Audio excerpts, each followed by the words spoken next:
السلام علیکم ورحمۃ اللہ وبرکاتہ۔ بسم اللہ والصلاة والسلام علی رسول اللہ، اما بعد۔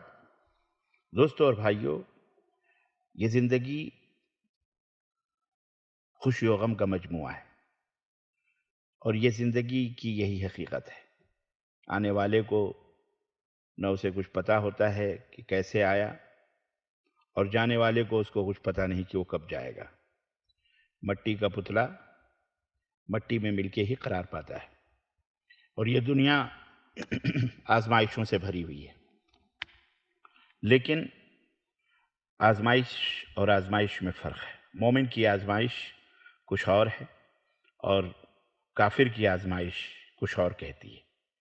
پرواز ہے دونوں کی اسی ایک جہاں میں، کرگس کا جہاں اور ہے شاہی کا جہاں اور اقبال نے کہا کہ کافر ہے تو شمشیر پہ کرتا ہے بھروسہ، مومن ہے تو بے تیغ بھی لڑتا ہے سپاہی۔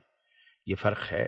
اور ایک فرق علامہ اقبال نے اور بتلایا ہے کہ کافر کی یہ پہچان کہ وہ آفاق میں گم ہے، کافر کی یہ پہچان کہ وہ آفاق میں گم ہے، اور مومن کی یہ پہچان کہ آفاق اس میں گم، یا گم اس میں ہے آفاق۔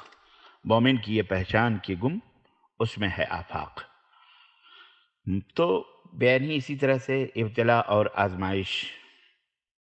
مومن کے لیے جو آزمائش ہوتی ہے، اور آزمائش سب کے لیے ہے، الذی خلق الموت والحیات لیبلوکم ایکم احسن عملا۔ اللہ نے قرآن کریم میں فرمایا کہ موت اور زندگی ہم نے اس لیے عطا فرمائی ہے تاکہ آزمائش تمہیں آزمائے کہ تمہیں سب سے بہترین کرم، تم سے بہترین کام عمل کس کا ہے۔ تو مومن کے اوپر بھی آزمائش آتی ہے اور کافر کے اوپر بھی آتی ہے، لیکن مومن کی آزمائش اس کے لیے دوا ہوتی ہے۔ مصائب و آلام، ابتلا اور آزمائش یقیناً مومن کے لیے دوا ہے، جس میں اس کے لیے خیر ہے۔ چنانچہ علامہ ابن قیم رحمہ اللہ فرماتے ہیں کہ ان ابتلاء المؤمن کالدواء لہ، مومن کی ابتلا اور آزمائش اس کے لیے بطور دوا ہوتی ہے۔ اغاثۃ اللہفان من مصائد الشیطان، جلد نمبر 2 صفحہ نمبر 188۔ اسی طرح سے زاد المعاد جلد نمبر 4 صفحہ نمبر 195 میں فرماتے ہیں کہ فلولا انہ سبحانہ تعالی یداوی عبادہ بادویۃ المحن والابتلاء لطغوا وبغوا وعتوا۔ اگر اللہ سبحانہ وتعالی آزمائش اور ابتلا کے ذریعے اپنے بندے کا علاج نہ کرے تو وہ سرکشی، ظلم اور طغیان میں مبتلا ہو جائیں گے۔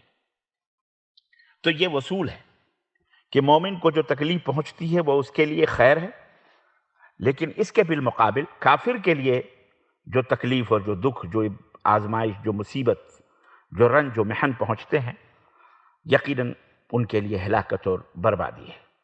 مسلمانوں اور کافروں میں یہی فرق ہے۔ مومن کا معاملہ صبر اور شکر کے درمیان ہے۔ نعمت پاتا ہے تو اس پر شکر ادا کرتا ہے، اور مصیبت اور ابتلا میں صبر کے ذریعے خود کو سنوارتا ہے، بناتا ہے، اور اللہ پر بھروسہ کرتا ہے۔ اللہ عز و جل سے دعا ہے کہ اللہ تعالی ہمیں ہر آزمائش میں صبر اور شکر ادا کرنے کی توفیق عطا فرمائے، اور اللہ عز و جل ہمیں اپنا بہترین بندہ بنائے۔ آمین یا رب العالمین۔ وصلی اللہ علی نبینا محمد وعلی آلہ وصحبہ اجمعین۔ والسلام علیکم ورحمۃ اللہ وبرکاتہ۔